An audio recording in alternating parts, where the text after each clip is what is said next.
Salut l'équipe, c'est Charles, j'espère que vous allez bien. Moi pour ma part ça va vraiment super bien. Et dans la vidéo d'aujourd'hui, comme vous avez pu le voir, ça va plutôt être une série de vidéos dans laquelle je vais vous retrouver. Ça va s'appeler donc 5 mois pour devenir fort. Parce que voilà, je me trouve vraiment beaucoup trop peu performant sur les entraînements en ce moment. Que ce soit les entraînements street, les entraînements de force, de technique, etc. Donc dans cette première vidéo, on va aborder plusieurs points. Ça va surtout être un petit peu l'explication de ce qui va se passer dans cette série de vidéos. Alors il faut savoir que je vais faire entre 2 et 3 vidéos par mois sur cette série parce que j'ai beaucoup de vidéos et de projets qui sont actuellement en cours.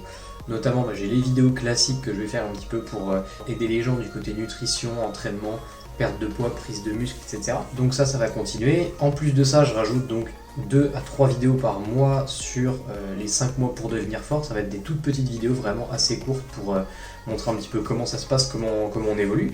À côté de ça, j'ai une vidéo sur les TCA qui va sortir. Donc pour ceux qui ne savent pas, j'en ai depuis maintenant 6 ou 7 mois, quelque chose comme ça. Et je suis en train de m'en sortir petit à petit, donc je fais une vidéo dans laquelle j'explique comment je fais, qu'est-ce que je mets en place, où je montre aussi les moments où ça va pas, parce que le but ça va être d'aider les gens à justement sortir de ça aussi. Et quelqu'un qui a envie de se sortir de ça et qui voit quelqu'un qui est tout le temps en train de dire ouais c'est trop bien, ça va trop vite et tout, bah déjà c'est pas vrai. Et en plus de ça, ça va peut-être le démotiver, lui donner l'impression que lui n'arrive pas à faire des choses que tout le monde arrive à faire. Et donc voilà, le but ça va vraiment être de partager les vraies choses qui se passent. J'ai là le script des 3 premières vidéos, je l'ai juste devant moi parce que je ne sais pas apprendre un texte. D'ailleurs c'est pas un texte, j'ai mis 3 notes comme un guignol sur un ordinateur. Mais donc voilà, sur la première vidéo ce qui va se passer c'est que je vais vous montrer un petit peu comment ça va se passer, en quoi ça va consister, etc. Ensuite la deuxième vidéo, donc ça va être une journée dans mon assiette en mode prise de masse, mais vraiment plus poussée que les fois d'avant. Et en plus, voilà, la prise de masse a vraiment changé au niveau des calories, des macros, etc. Et au niveau de l'entraînement également. Et la troisième vidéo, ça va être une vidéo qui va être vraiment axée performance. Et qu'est-ce qui s'est passé? Ça va être une vidéo entre le jour 1 à 30, donc sur le premier mois. Je vais parler un petit peu des progrès, des objectifs que je me donne, des calories qui vont évoluer. Donc on va partir directement dans le thème et dans un petit peu ce qui va se passer sur cette première vidéo. Pourquoi est-ce que je me trouve trop faible sur mes entraînements et quelle est la cause selon moi? Je me trouve trop faible sur les entraînements parce qu'il y a énormément d'entraînements où arrivé à la fin de l'entraînement, vraiment je me sens plus que fatigué alors qu'il n'y a pas forcément de raison. Je fais pas des entraînements de 2 heures. En plus de ça, c'est pas des trucs où j'ai 30 secondes de repos. J'ai vraiment entre 1 minute, 1 minute 20, voire 1 minute 30 de repos. Donc c'est pas des entraînements qui tapent énormément. Même si j'essaye d'aller à l'échec à chaque fois, c'est pas non plus des entraînements insurmontables.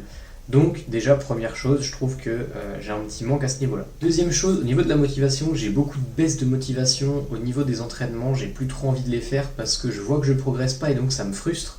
C'est pour ça que j'ai envie de vraiment relancer les progrès, relancer un petit peu tout ce qui va me faire avoir envie d'y aller encore plus et me donner vraiment encore plus qu'avant. Et maintenant donc à quoi je pense que c'est dû le fait d'avoir donc ce manque d'énergie, ce manque de motivation. Pour moi c'est lié à plusieurs choses, notamment mes TCA comme j'ai pu le dire, donc sur des repas où je vais me mettre à manger vraiment mais de façon énorme et déjà c'est inconfortable pour moi parce que tout le reste de la journée je vais être mal.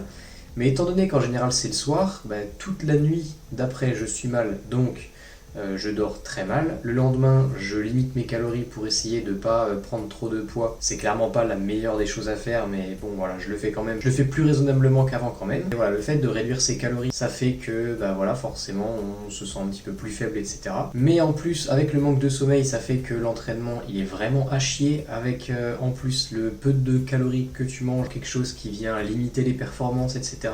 Et le fait de vraiment priver le corps sur une journée comme ça, ça fait que voilà, mentalement c'est pas incroyable, physiquement c'est pas incroyable non plus. Du coup le lendemain je reprends mes calories normaux, sauf que voilà, le lendemain je suis encore un petit peu fatigué à cause de ce qui s'est passé la veille.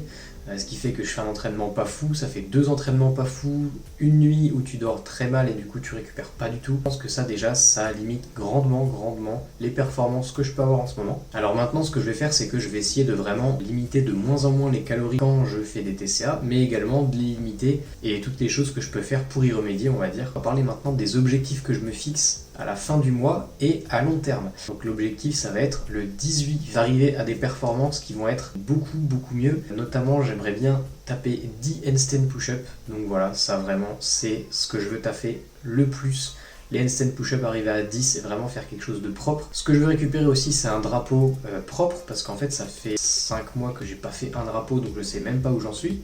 D'avoir un vrai front lever aussi, un front lever qui soit carré, qui soit beau, et de continuer à travailler donc la planche et les pompes en planche. Les pompes en planche, je les travaille petit à petit, on va voir un petit peu ce que ça donne.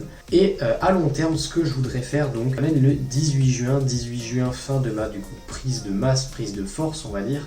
J'aimerais bien être à 69 kg à la fin de la prise de masse et ensuite redescendre à 67 kg, donc perdre 2 kg pour voilà, perdre 2 kg pendant ma sèche. Après voilà, ça va dépendre. Si je trouve qu'il faut que je perde 3 kg, bah, je perdrai 3 kg. Si je trouve qu'il faut que j'en perde un seulement, bah, j'en perdrai seulement un. Ça va dépendre de comment je me sens, de comment mon physique il est, parce que si je suis assez sec à 69 kg, bah, je vais pas forcément perdre 4 kg pour faire ma sèche. Vous savez maintenant tout sur la petite série de vidéos qui va arriver. J'espère que ça va vous plaire. En tout cas, moi je vais continuer un petit peu de documenter tout ça. Moi je vous retrouve mercredi prochain sur la prochaine vidéo en espérant que je sois pas en retard, étant donné que j'essaye de faire plusieurs choses en même temps. Normalement ça devrait aller, on va se donner pour le faire. Moi je vous dis à la prochaine, c'était Charles WRK, n'hésitez pas à liker et vous abonner. Restez fit, restez fort. Ciao.